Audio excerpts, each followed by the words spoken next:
Welcome back. Today we're going to be discussing 3.D, the graphs of functions. The purpose of today's lesson is for you guys to be able to do a couple things. First, to find and locate any key parts on a graph, to sketch the graphs based on these key points, find different types of intercepts, the X and Y's, and the turning points, a maximum and a minimum point, in the graphs based on the functions that you're given, and to determine what the domain and range is of different graphs. So, that's what you're going to learn over the next couple days. We're going to start with a little bit of an example.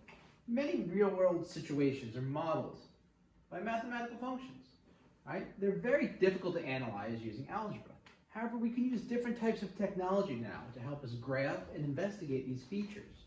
Right? So by using technology such as something like Desmos or the calculator tool in your book, online book, we can actually take little cursors, move them over, and find out particular pieces of a graph that we're looking for. Now, these key figures include the following: an endpoint. Okay, so there's something called an endpoint of a graph. That is where the domain of the graph begins or ends. Now remember, domain is your x values, the left or right values. Okay, so your endpoint is where that starts or that stops. All right, for example, in this purple graph right here, f of x equals the square root of x. It does not exist anytime x is less than 0. See, there's no function here, so it doesn't exist there. So its endpoint is right here. It's 0, 0. All right? So we have our endpoint, 0, 0, and that's what we use. Right? It is marked on the graph with a filled-in dot. So you can see it there. It's in light purple. If I made it a little bit larger, you would see that is my endpoint. Okay, it's right at the origin. That's where this graph starts, and not only does it start here, it starts here, and then it continues anytime it's greater than, right? Next one, Axes Intercepts. These are something that's very simple. This is where the graph cuts two different axes. Which one? It cuts the light blue one, which is the x-axis. All right. Now, in this case, it also cuts the orange one, which is the Y-intercept. So, your X-intercepts are where the graph passes through your x-axis. All right? And then with your y-axis, your Y-intercepts are where your graph passes through the y-axis. All right? Good?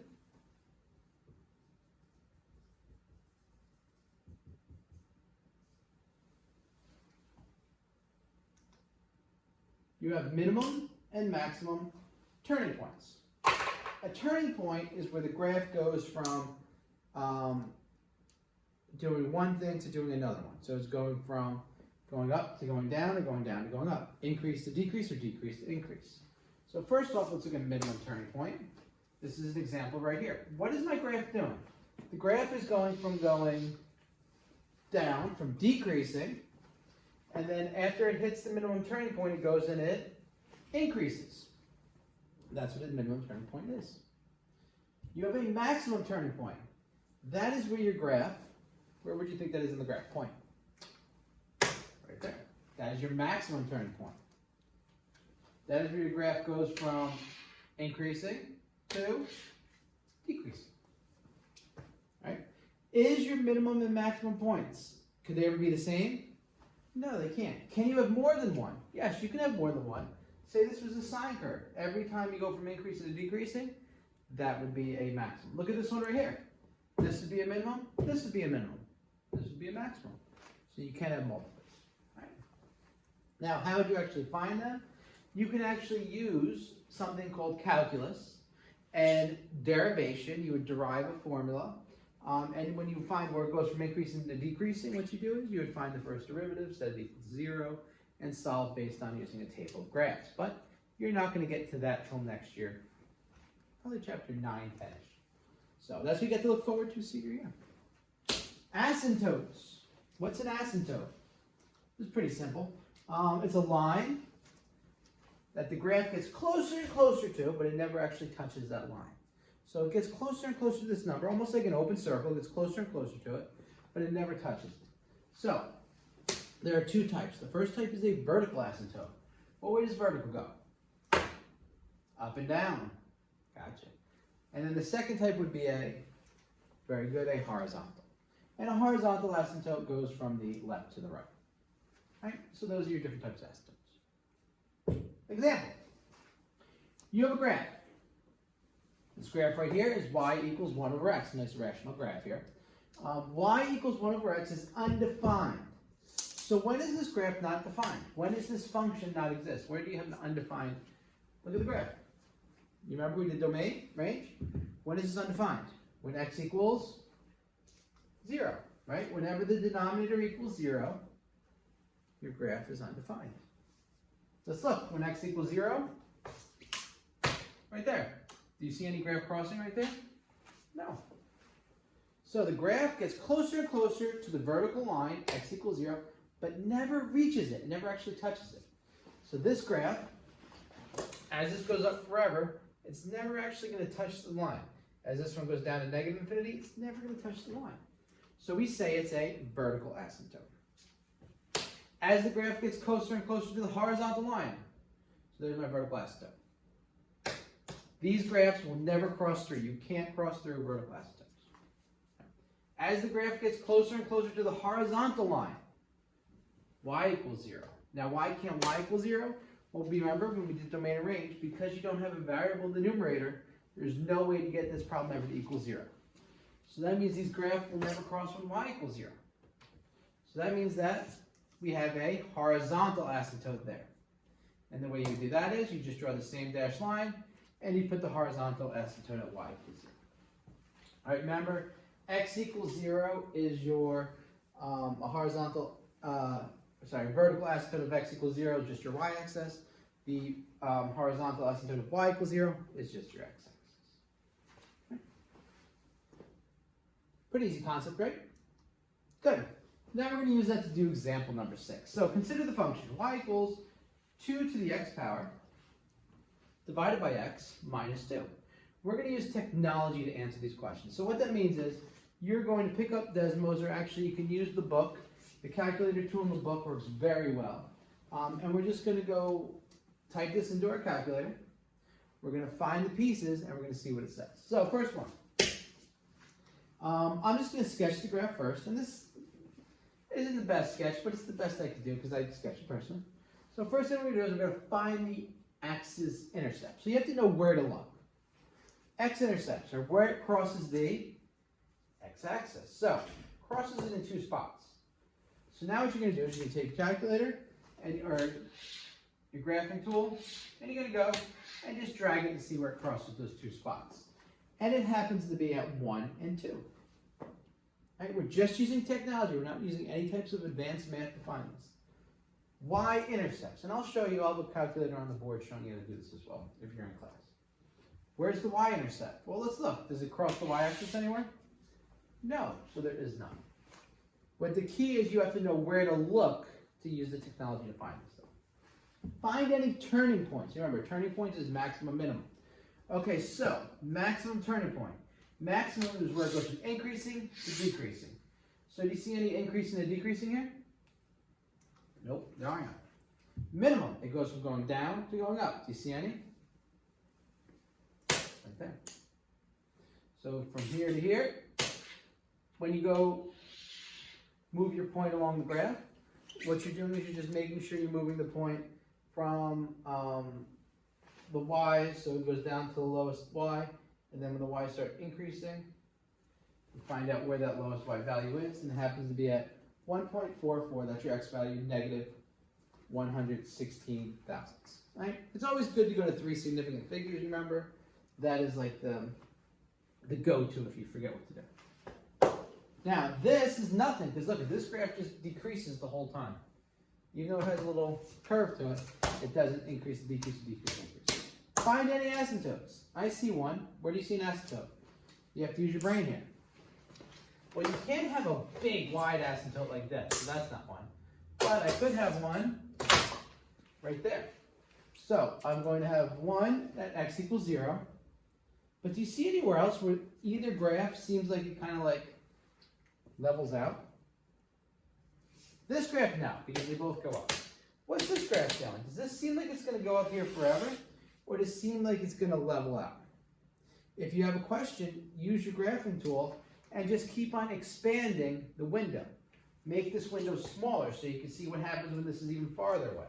And if you did that, you would see that this graph never crosses -2. So since it never crosses -2, there's a asymptote at y equals -2. Okay, like I said, keep on zooming out of your graph, and that will help you out. D, state the domain and range of the function. All right, so this is a pretty tricky one. So we did domain and range before, right? So now we're doing the domain and range of the function. So how do we do that? Well, x can't be 0. It could be anything from the left or the right. It could be anything but 0. What about the range? Okay, so let's look. The smallest number it could be is -infinity up to 2, -2 not including 2. And then it's going to be greater than or equal to whatever this number is, which happens to be -1.116 to infinity. And what you're doing is you're just hitting the graphics calculator instructions, okay? So you're just clicking on the calculator and that will do all the stuff for you. Right? So online, on your book, you notice that they have these things. Okay. Bonus lesson. Now, what I'm going to tell you guys how to do is how to use your calculator to solve all these problems. Now, it's not a secret, and I'm going to tell you exactly where to find it in case you mess up. Now, in your book on page 58, now what you can do is, it says graphing calculator instructions. If you just take your mouse and click on it, it'll give you the instructions on how to do this, okay? So what I do is I have all the instructions here, and I'm going to take you step by step on how to actually solve example number 6 using the calculator. Now you're going to use the same method to solve the rest of the equations. I'm not going to go through it for every equation, okay? But I will go through it here. So, first thing, you are going to consider the function y equals 2 over x minus 2. Step 1 is just to type it into your calculator. So you have to go to the y equals button right here. You would click on that with your finger. And now what you're going to do is you're going to type this into the calculator. Now 2 to the x power would be the 2 button. All right, now to raise it to the x power, you're going to have to put the caret button, all right, and then the xt theta n button. Okay, so caret 2, caret, and then I press to the x, and then what you do is it's still up here in the exponent. So you're going to hit the right button to get it back down. All right, and then you're going to hit the division button, divided by x. Okay, so that's the 2x divided by x. And then you hit simply minus 2. Not the negative sign, that's negative. You have to use the minus 2. Okay, so what we typed in was y equals 2 caret x, right 1, divided by the x button again, minus 2. And now I got my graph. Okay, so now you have your function typed in. All right, and now what you're going to do is you're going to hit the graph button. Graph button is right here on the top right hand side. So I go over and I hit graph. And right there I get my nice graph. Notice, pretty much the same as the graph here. Now here's what they say, make sure your viewing window features the graph. So you can adjust it by hitting window. So I'm looking at my graph right here and I'm saying, okay, this is pretty good. Maybe I don't need to have my x max so much. Maybe that's about it. So what I can do here is if you want to change it, you go to window, which is next to the y, and I can change it. Maybe I want my x max only to be 8. So I go down here, I type in 8. It'll shrink a little bit. Maybe I want my y max to be 8. Maybe I want my x minimum to be -8. Okay? Not -80. So I would type in the negative button, which is right here, not the minus button, 8. And then you hit enter. And then you go back to graph, and it just changes it up a little bit. So now it looks a little nicer. Okay, not too bad, right? You can change it however you want. Now, Here's the key. We got our graph. That's number one. Now, after you get your graph, and you guys are all going to do this, you're going to sketch your graph. So just draw about what your graph is. Because I have all my my marks at ones, these are all ones, and you can have the graph just match it up to the thing and do a nice little sketch. Now, that's graphing our graph. Number two, the axes intercept. So now what we're going to do is we're going to draw the intercepts on the graph. So when you do the intercepts, okay, so I'm going to go do my intercepts. There are two types of intercepts. There's an X-Intercept and there's a Y-Intercept. And this tells you to do it. It says to find the axes intercepts, we use the zero value functions. Now, a zero value function is, I'm having trouble with my zoom feature here. Where are we at? There we are. Axes. Okay, so you're going to use the zero value functions. Now, what is the zero value function, you may say? Well, it's something that's pretty simple. So the first thing it says is to find the X-Intercepts.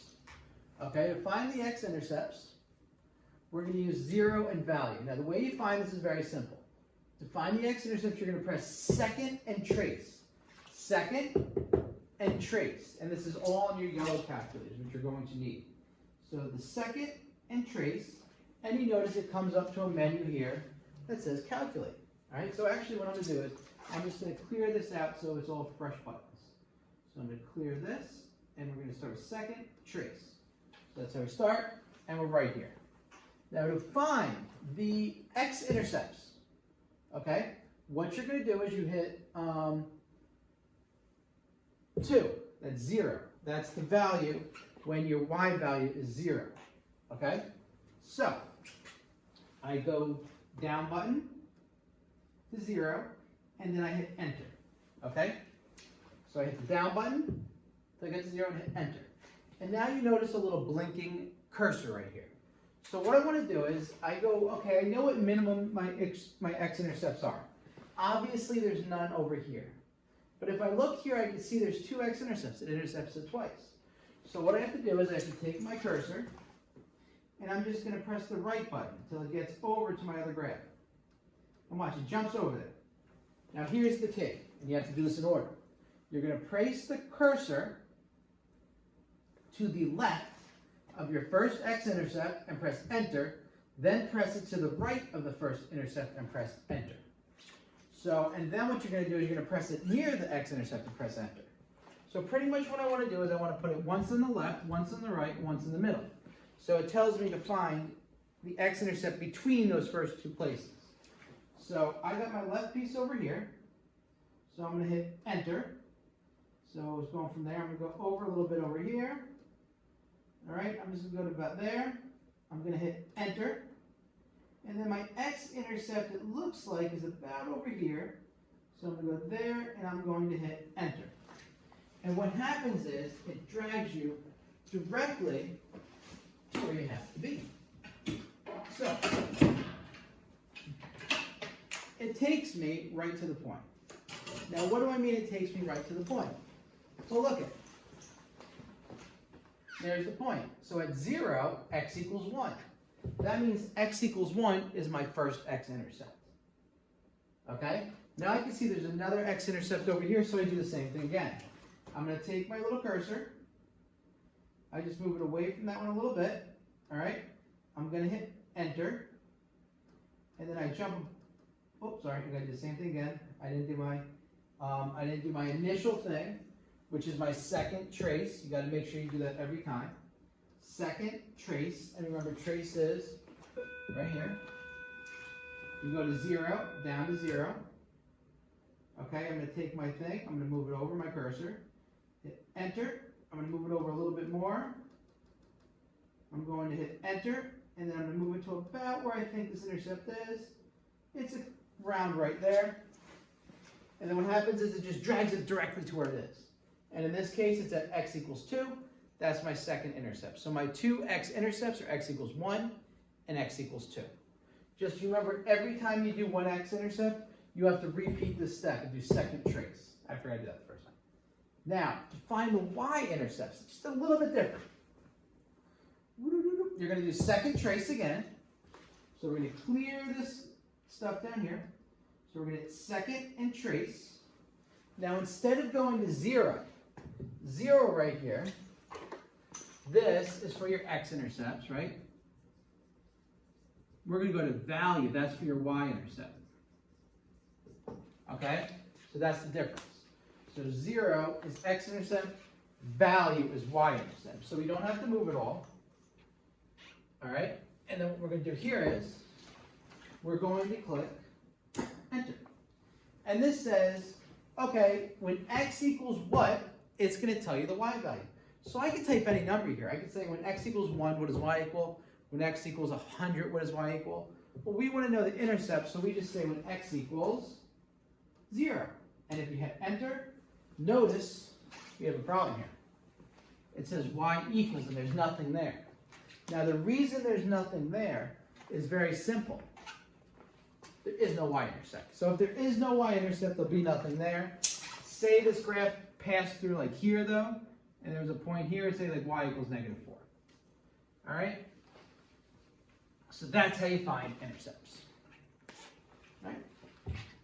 And you're going to need to do this a bunch soon. So we got our intercepts. Awesome.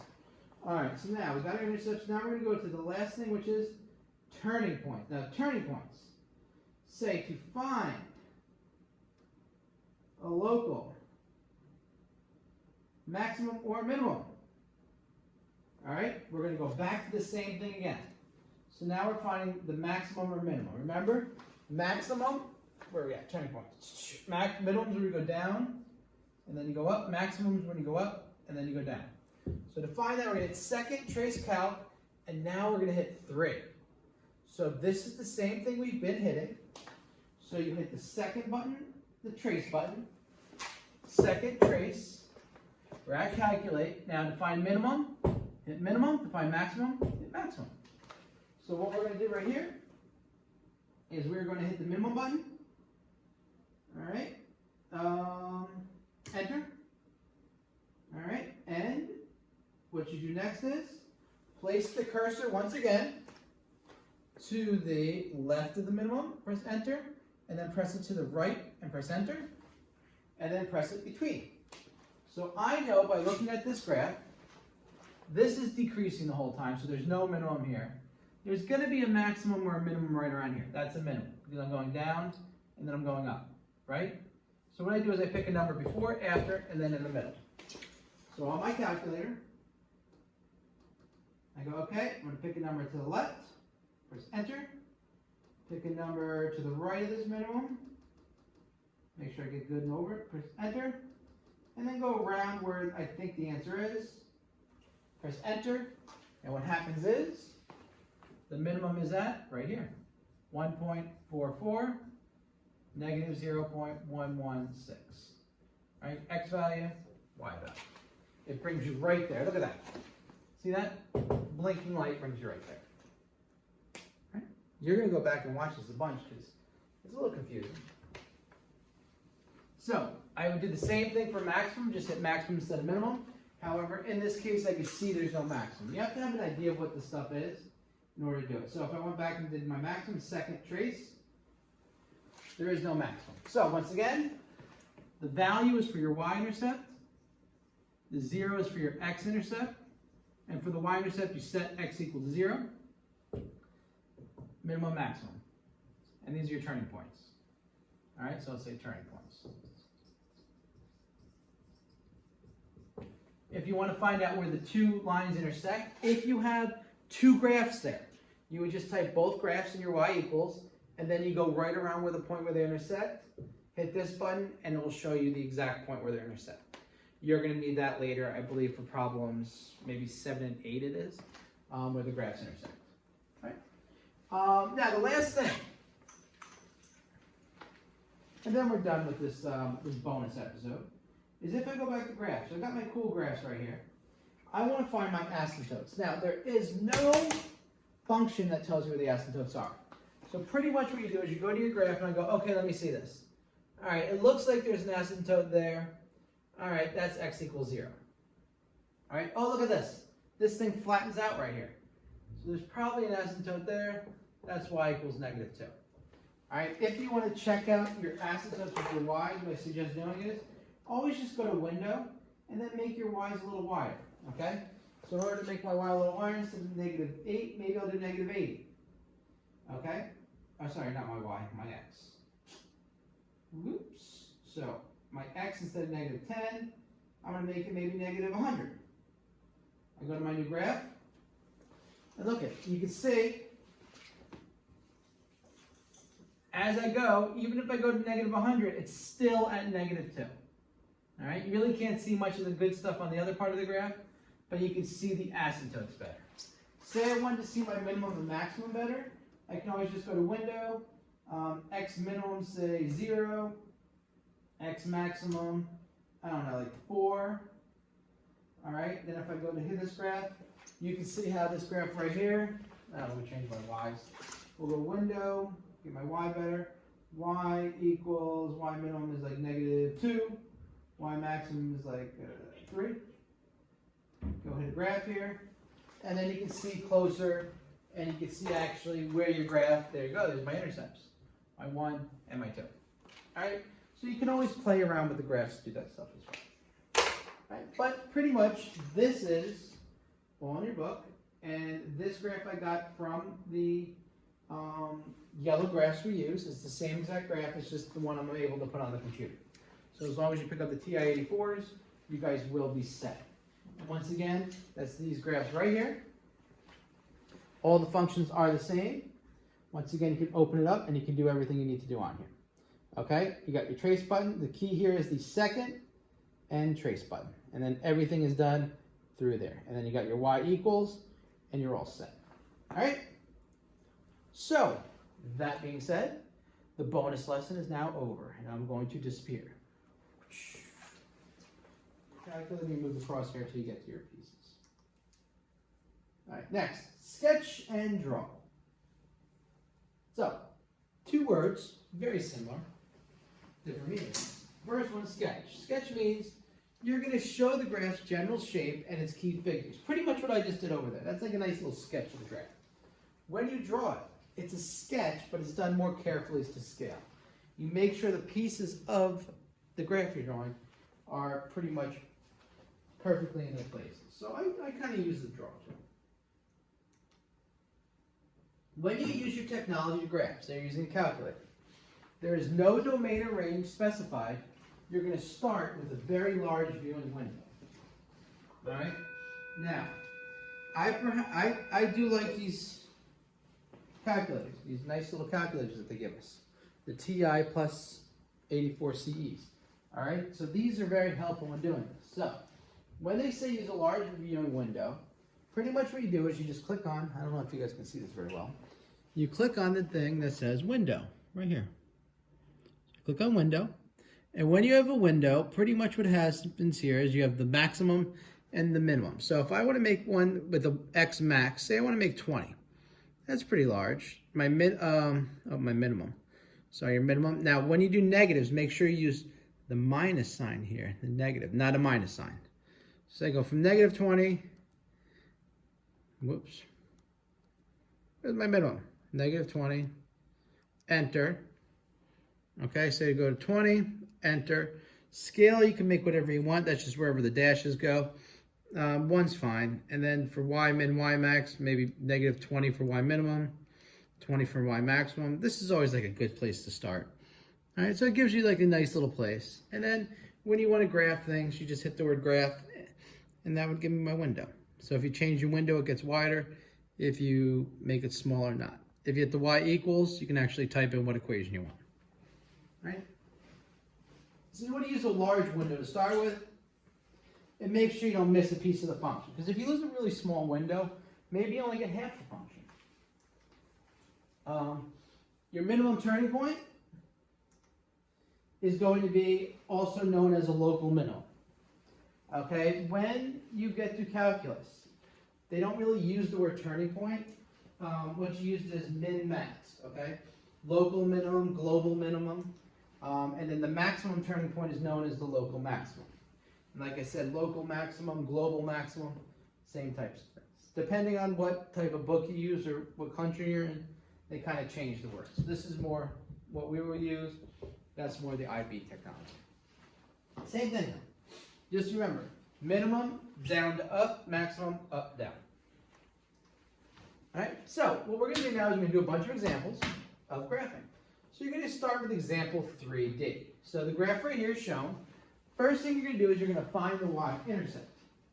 So if you want, you can use your nice little calculator here. And in your calculator, if you want to type in what this says, a way to do this is you just have to find out where the X is. Now your X is your variable, where it says X. Let me see, right here. You would just type in negative, not a minus sign, but the negative sign right here. Negative X. This is hard to do because I'm trying to watch myself do it as I'm doing it. And then when you do to the third power, you have to use the caret right above the division symbol. Division symbol, caret. 3. All right, then you would just do plus, whoops. 3. You would have to push the right button on this calculator so you get out of the exponent. Plus 7x squared. All right, minus 3x, not negative sign, but minus 3x, minus 12. So as long as you plug it in like this, you're good. And then you can just hit the word graph. And when you hit graph, what happens is nothing until you wait a second, and then it goes there. Now, do you see how this is kind of wide? You can always change the viewing window. Notice it doesn't go high enough, so my 20/20 is not good. I don't need to go 20 to the left all the way. So I can click on window. Well, my minimum, I could start with like a -5. Okay, I don't need to start at -20. I can use the one that's there. My maximum, I could end at 10 because that was a little wide there. We'll go up by ones, and then I didn't go high enough. So I'll keep my -20 for my low enough, but 20 wasn't high enough for me. So I'll make my maximum a 30. And because I'm going up by 50s there, you don't really want a one scaler. It's going to really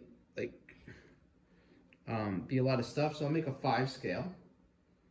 Okay, so if I just change my window a little bit, I hit the graph button.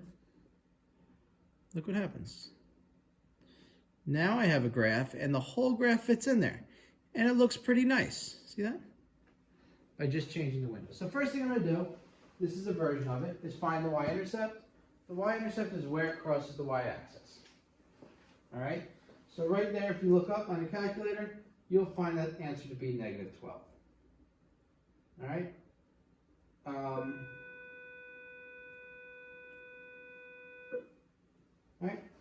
And if you take your calculator and you move around the little buttons right here, you have a little piece right here that blinks, and that shows you the X and the Y values.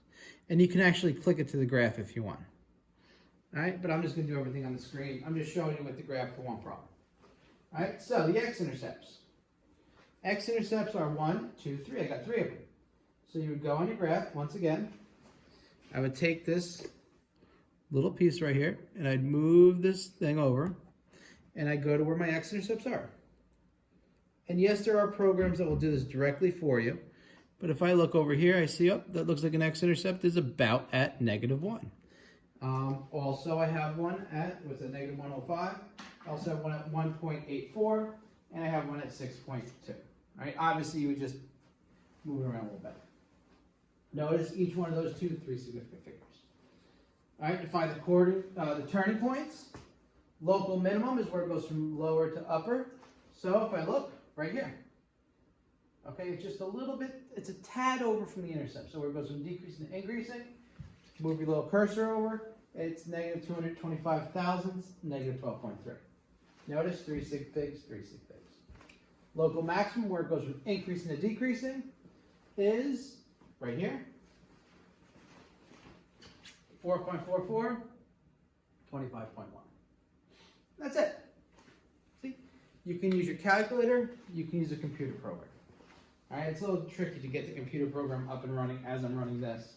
I will have, if we're in class by this time, a second computer on the front board showing all this other stuff. So I have the 2 things going. All right, but I think I did pretty good with the graphing calculator. Now, 2 on your own, go.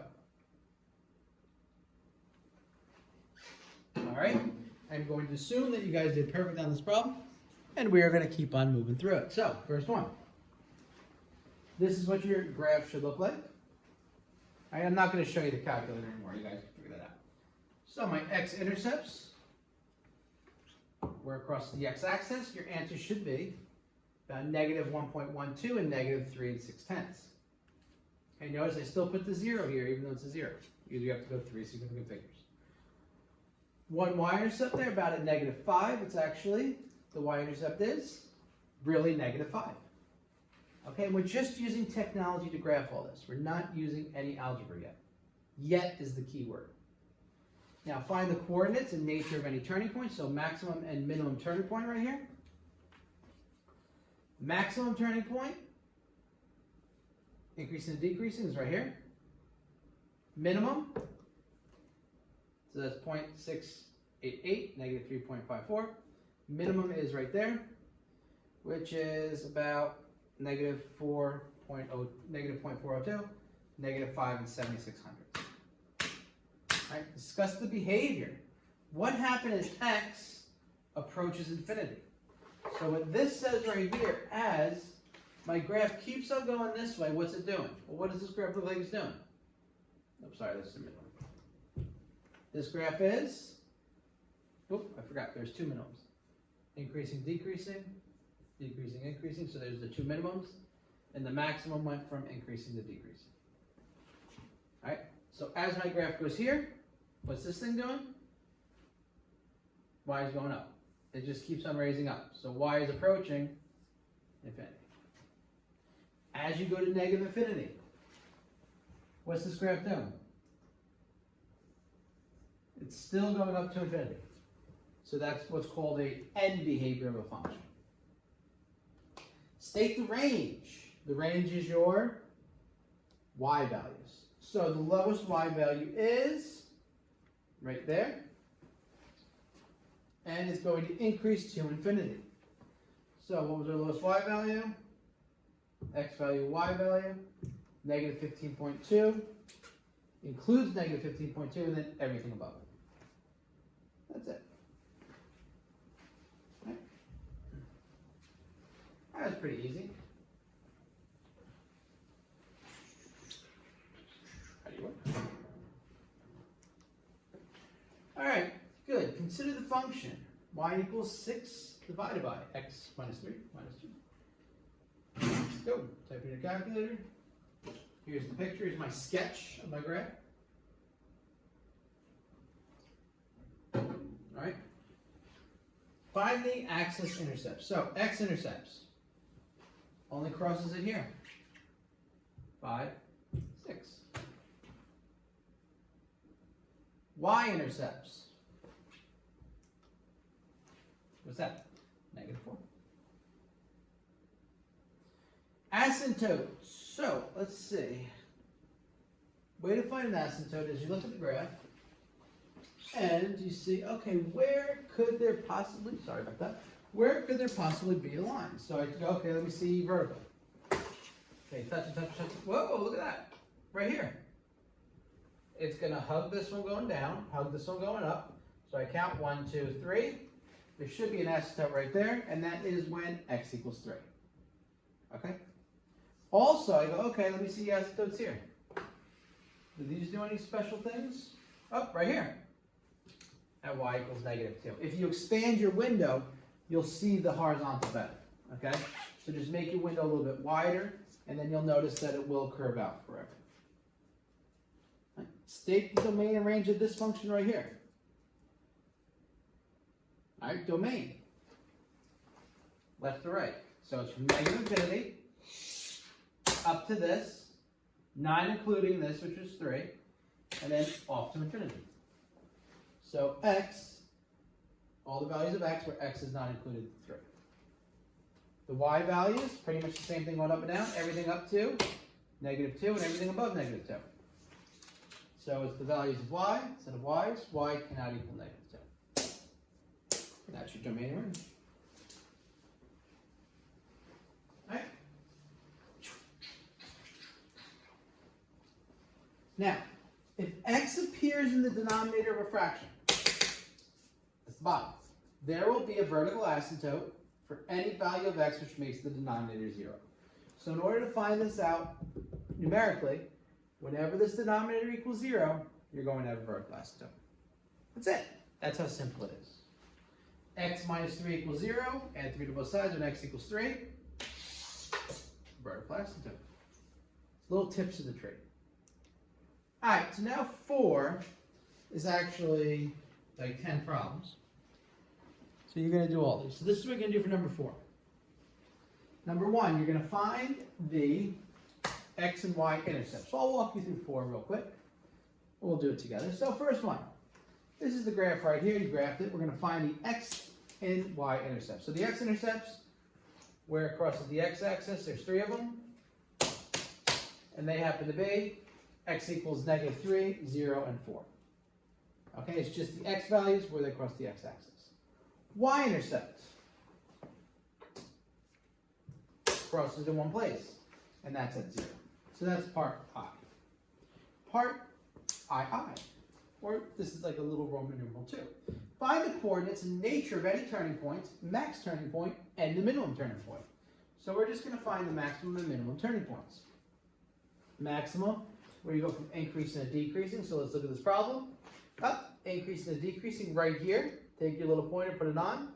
That happens to be -1.69, 6.30. Minimum turning point, 2.36, -10.4. Right? And you're just using your calculator crosshairs to find this out. Problem I. Find any asymptote. See any asymptotes? Nope. Polynomials do not have asymptotes. See this? Straight up polynomial. You can expand this, but as long as there is no variable in the fraction denominator, or you're not raised to those variables or anything, you're okay. And then you're going to find out part 4, domain and range. Okay, domain is left to right value, x including all real numbers, and your range, same thing, y is all real numbers. And part 5, which I actually did first, was sketch the function. Now what you're going to do is you're going to click on this graphing package link in your book, okay, in your online book, and it will help you out with all this. You'll be able to type in these graphs, and then you'll be able to find this information, okay? I'm also going to give you a packet with all this set up just so you can put it on the paper. You don't have to go crazy recopying it and try to be exact whatever. With little pieces of graph right here. All right? So, now you're going to do the rest of them. You're going to do B and C. Remember, use that graphing package, type in your thing, and go.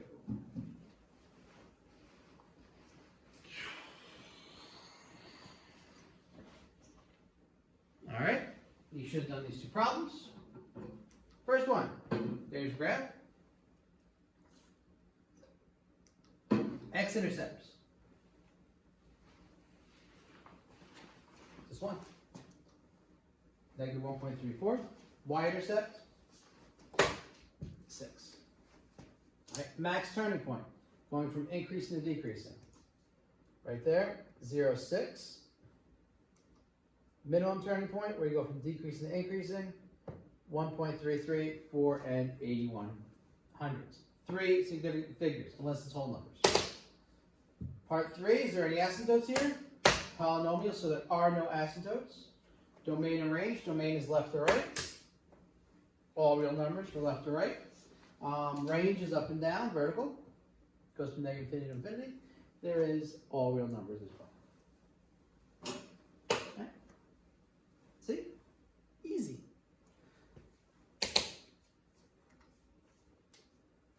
That's a nice looking graph, isn't it? What is that called? Parabola. Alright, so X-intercepts. Where does it cross its x-axis? Never. Where's it cross the y? At 2. Right. Maximum turning point. When does it go from increasing to decreasing? There is none. What's this point 0.02? Decreasing to increasing. So that point 0.02 is actually your minimum turning point. Are there any asymptotes? No asymptotes. What's the domain, left to right? Start at -infinity, end at infinity, so it is all real numbers. The range is not all real numbers though, because there is no values for f of x down here. So it's from 2 to infinity, including 2, so it's greater than or equal to 2. Right?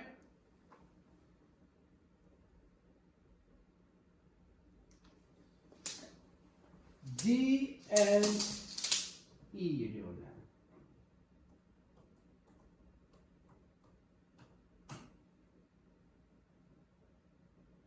Right?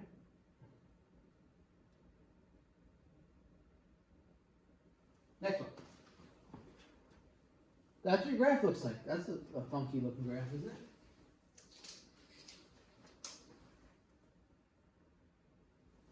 All right.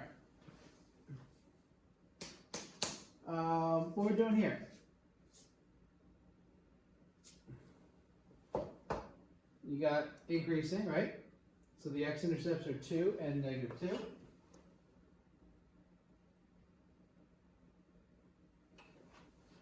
Right? Y-intercepts, there are none. Maximum turning point. Do you ever go from increasing to decreasing? No. Minimum turning point. Nope, don't go from decreasing to increasing. Asymptotes. No asymptotes.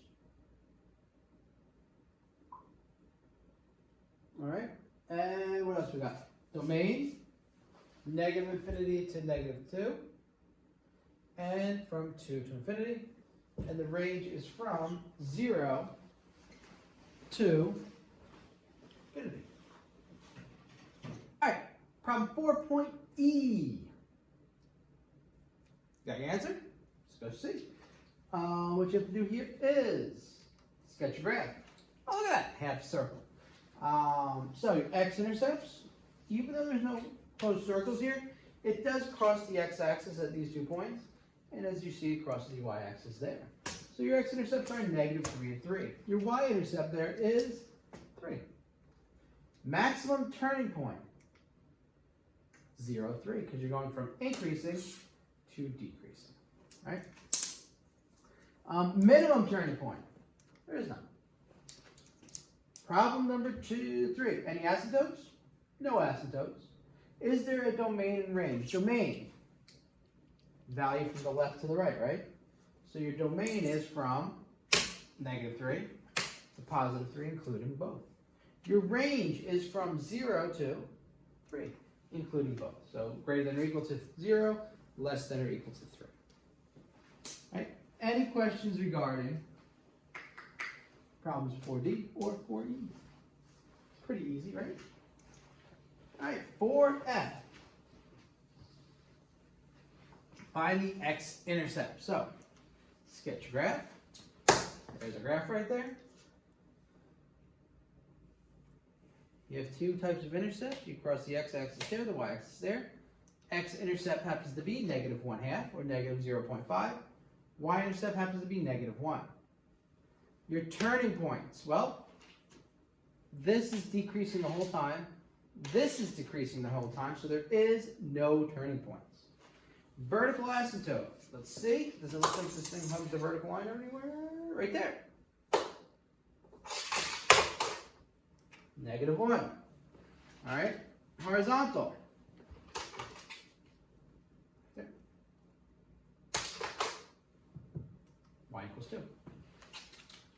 Your domain is going to be everything up to 1, not including 1, and everything over 1.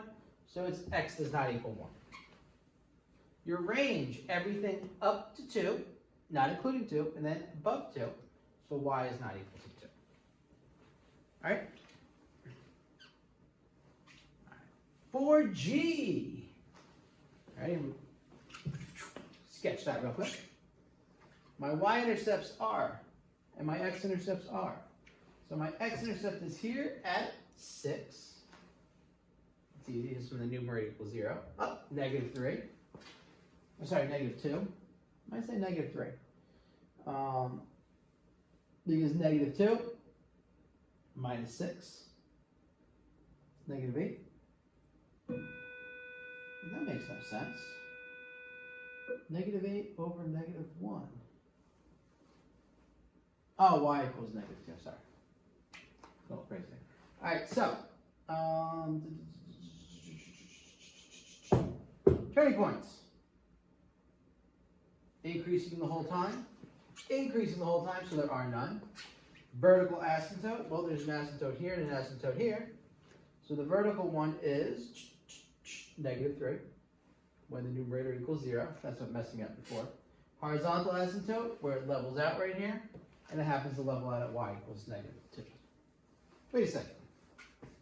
Y equals 1, I believe, is the answer for that one. Uh-oh. I think I wrote the wrong answer. Let me get to my domain and range, and then I will fix problem for 4G. The domain is going to be every x value except for negative 3. So it's the values of x where x does not equal negative 3. All right, and then for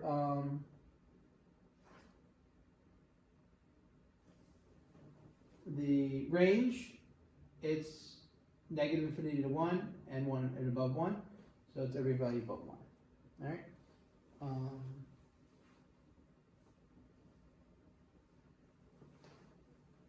One. It should say 1.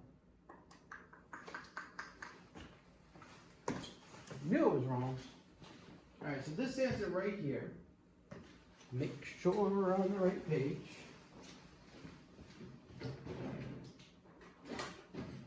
I don't want you guys saying you the wrong answers. This answer is y equals 1. Not that. All right. 4G.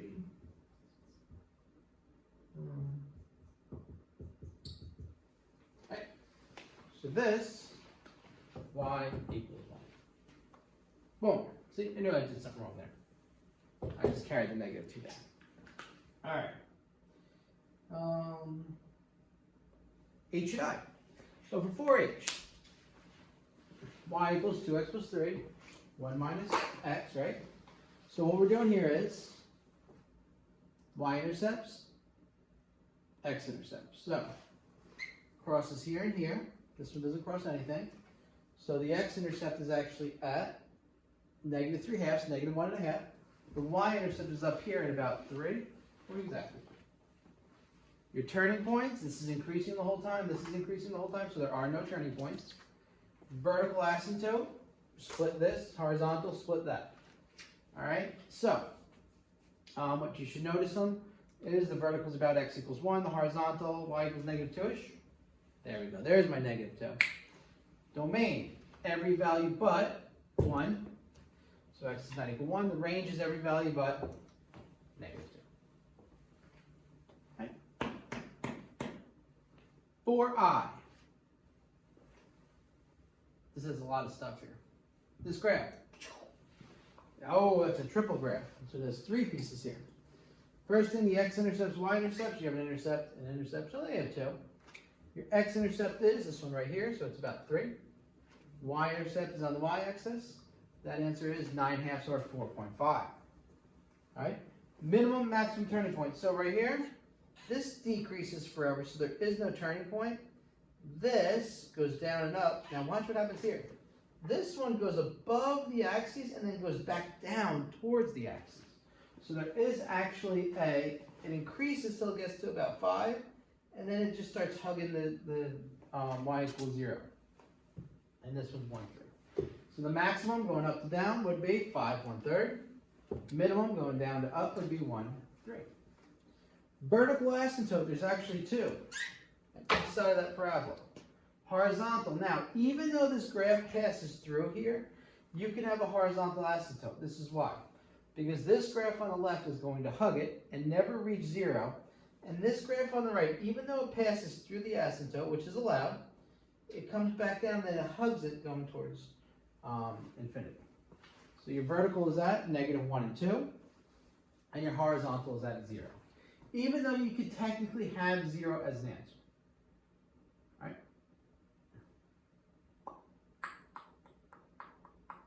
Because if I put 3 in here, 3 times 3 is 9. 9 minus 9 is 0. 9 minus 3 minus 2 is 0 over 4, which is 0. So you can't have 0 as an answer. Your domain is going to be everything but your two asymptotes, so x cannot equal -1 or 2. And your range is going to be from -infinity to, well, you can go to 0. So it's actually going to be -infinity to 1/3. Okay? So anything less than 1/3 or greater than 3.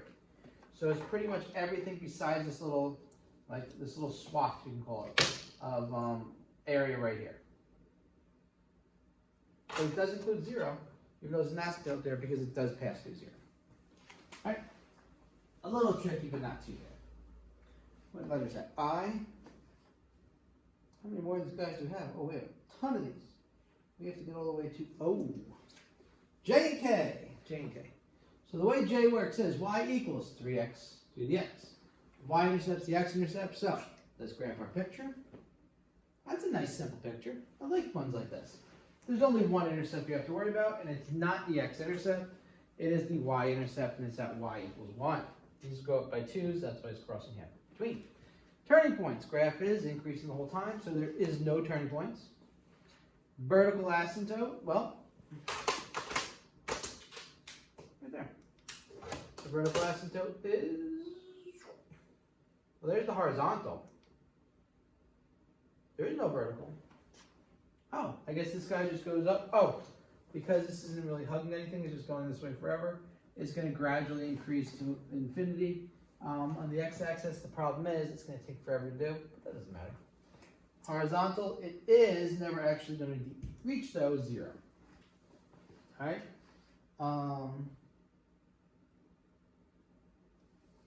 Domain is going to be all real numbers, right? And the range is going to be everything greater than 0, not greater than or equal to, because since it's an asymptote, it's never going to equal 0. Right?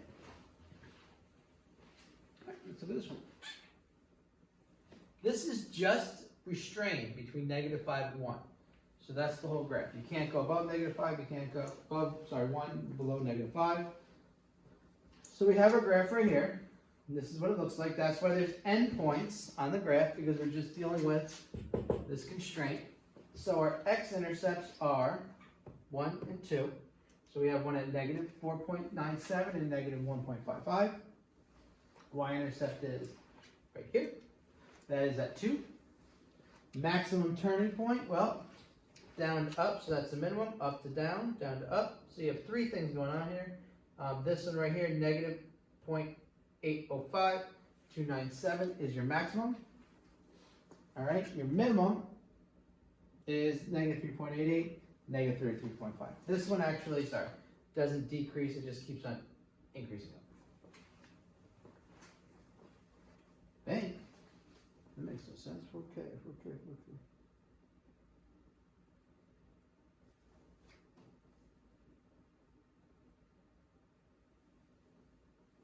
Oh no, then you also have another minimum point at, I couldn't fit it, 0, 2. So this is also a minimum right there. All right, no asymptotes. Your domain is from -5, right, to 1. This is your domain right here. Your range is from -33.5 to this endpoint right here, which is 12.78. How do you get 12.78? You would just type 1 into this equation, and it gives you 12.78. All right?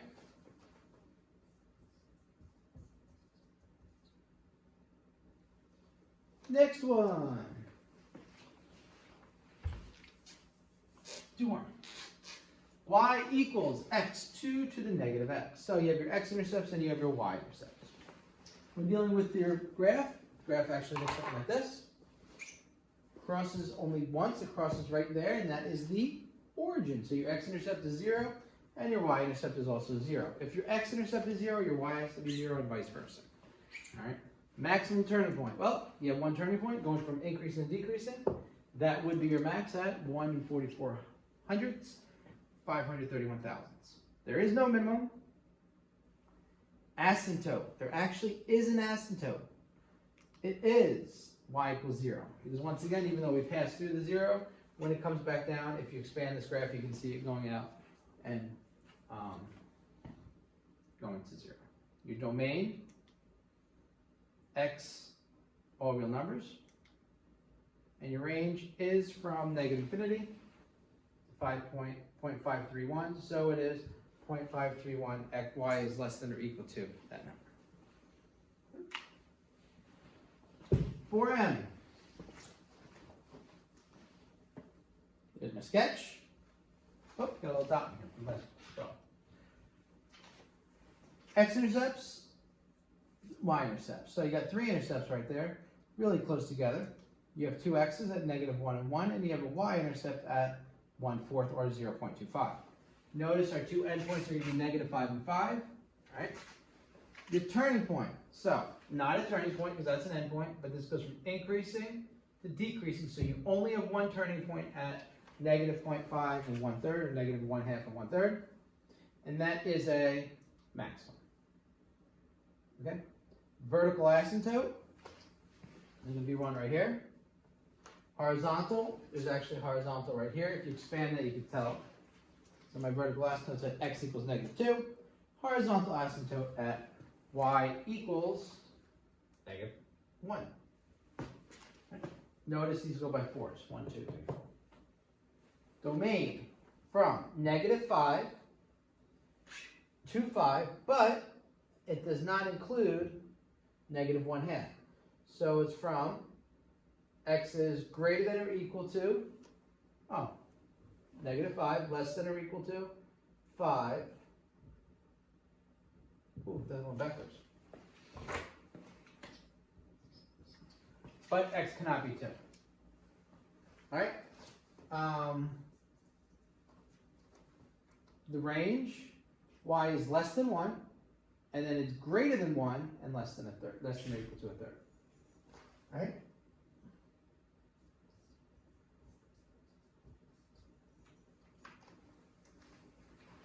So let's look at n and 0. All right. N.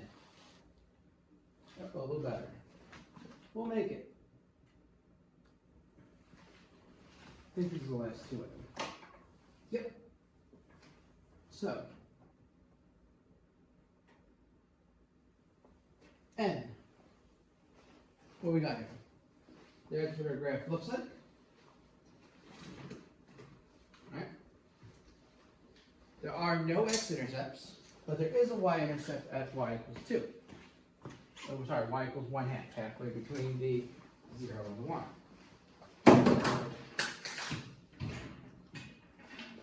There are no turning points because the graph is increasing the entire time. All right. Vertical asymptotes, there are none, but there are actually 2 horizontal asymptotes. One at y equals 0, and the other one at y equals 1. Your graph is pretty much sandwiched between those 2 vertical asymptotes. Your domain is from -infinity to infinity, and your range is between these 2, so it's all the values of y greater than 0 and less than 1. Not too terrible, right? All right, now we're going to go to O.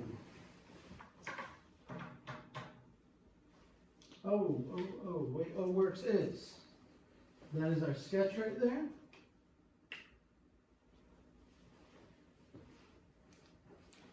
X-intercepts, you have 3. They happen to be at about -0.767, 2 and 4. One y-intercept at -1. Maximum turning point, well, you have 2 turning points. The maximum goes from increasing and decreasing, 2.89, 0.127. Your minimum goes from decreasing to increasing, 0, -1. Asymptotes here. I see a horizontal. Even though this is at 0, -1, if you expand that graph out, you can see that goes towards -1. Y equals -1. Your domain is all real numbers. Because even though this goes here, it looks like it's kind of curving up. It doesn't. It goes like this forever. All right? Your range, though, however, is from 0 to infinity, but because there's a point there, it does include the, -1, the y value to infinity. But because there's a closed circle at -1, it is included. So it's greater than or equal to your -1.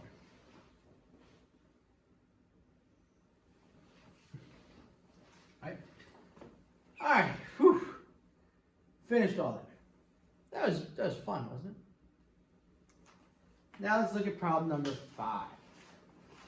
Sketch the graphs of f of x equals x squared minus 4 over x and g of x negative x squared plus 11 for the constraints from -6 to 6.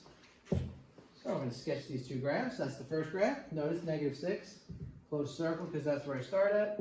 6, closed circle, that's where I end at. All right, and my second graph. All right, a little upside down parabola. I like that one a lot better. All right, so what we're going to do.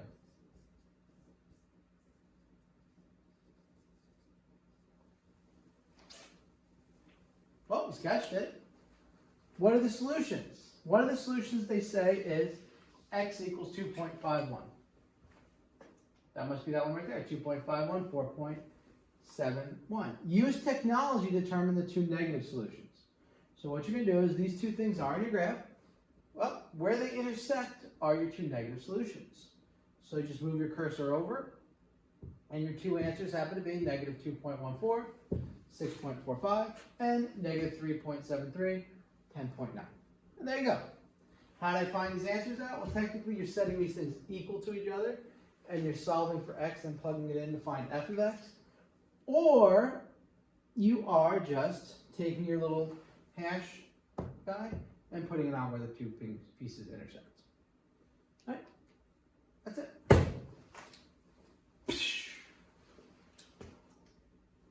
X equals -2.14, and x equals -0.373. Okay. Problem 6A, sketch the graphs. Ready? There's one graph. That's a pretty cool looking graph. There's the second graph. All right, check out my two graphs.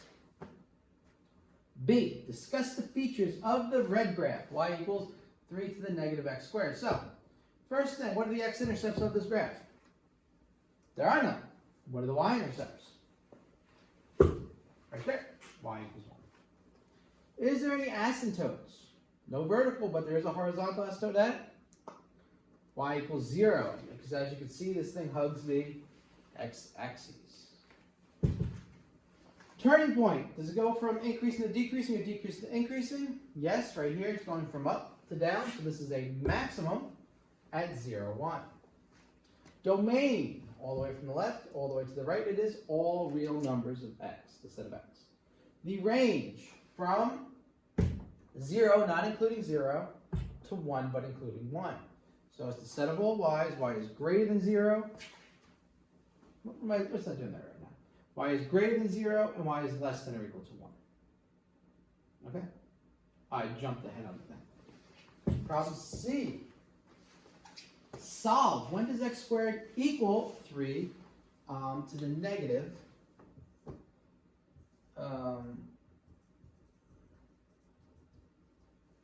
x squared? So you find out where these guys intersect using your technology. Answers are x is about -0.740 and it's about positive 7.40.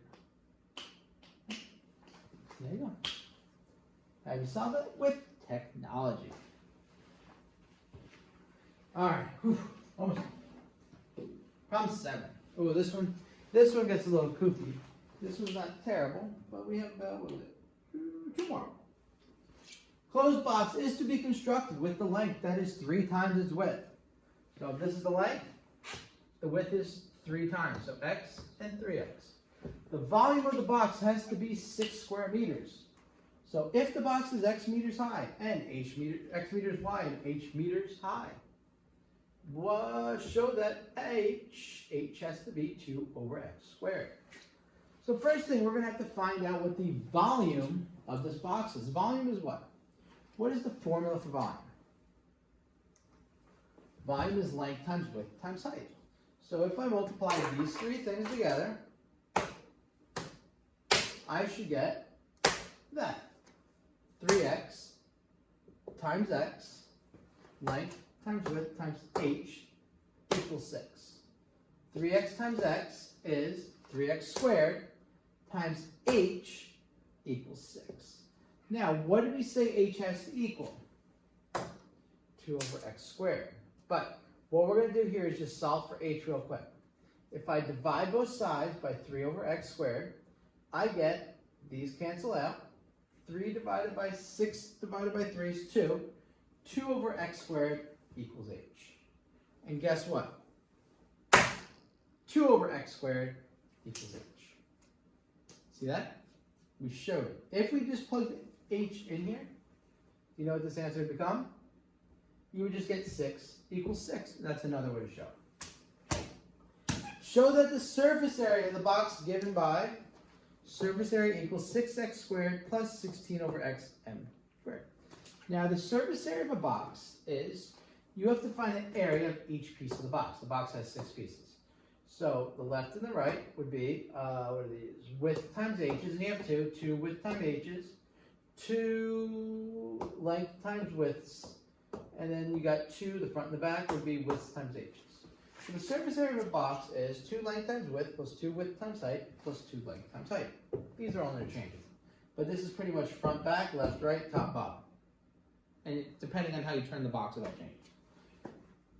So just turn this all in. 2 times 3x times x plus 2 times x times h plus 2 times 3x times h. Now remember, we said h is 2 over x squared.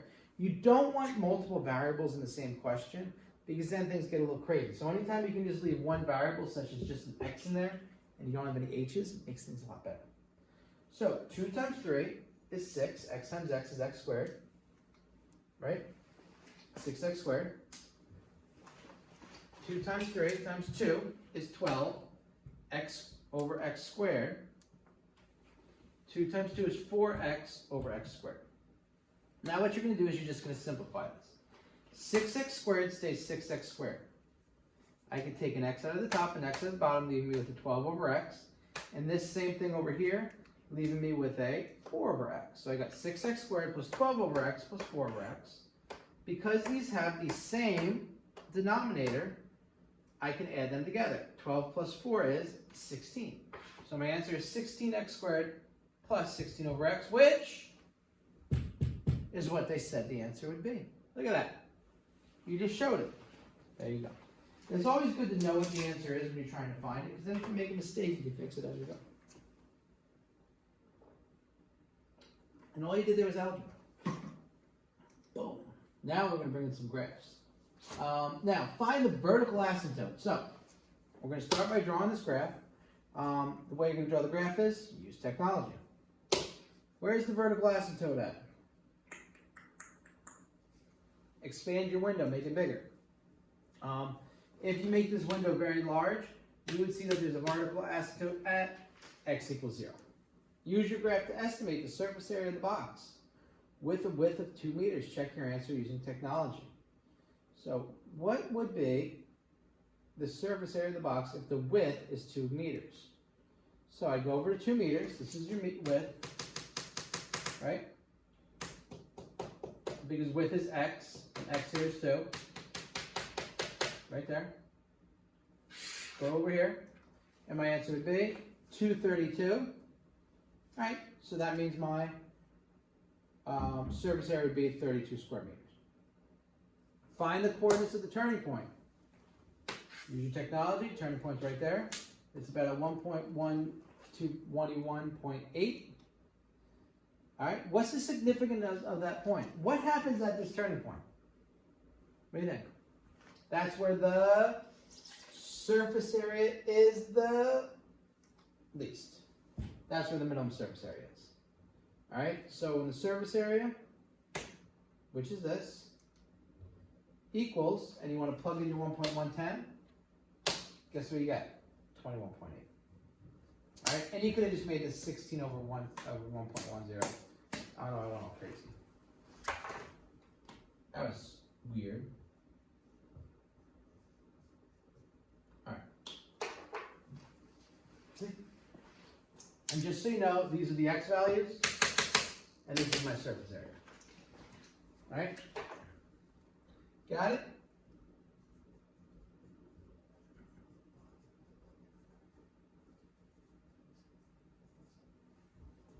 Next question. When an anesthetic is administered, its effect is modeled by E of t, where t is time, 640t minus 4 to the negative t, where t is greater than or equal to 0.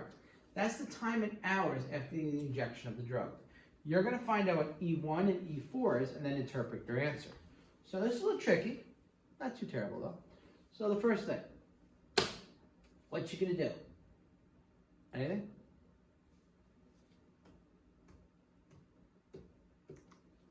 Find E1. You just plug 1 in for T.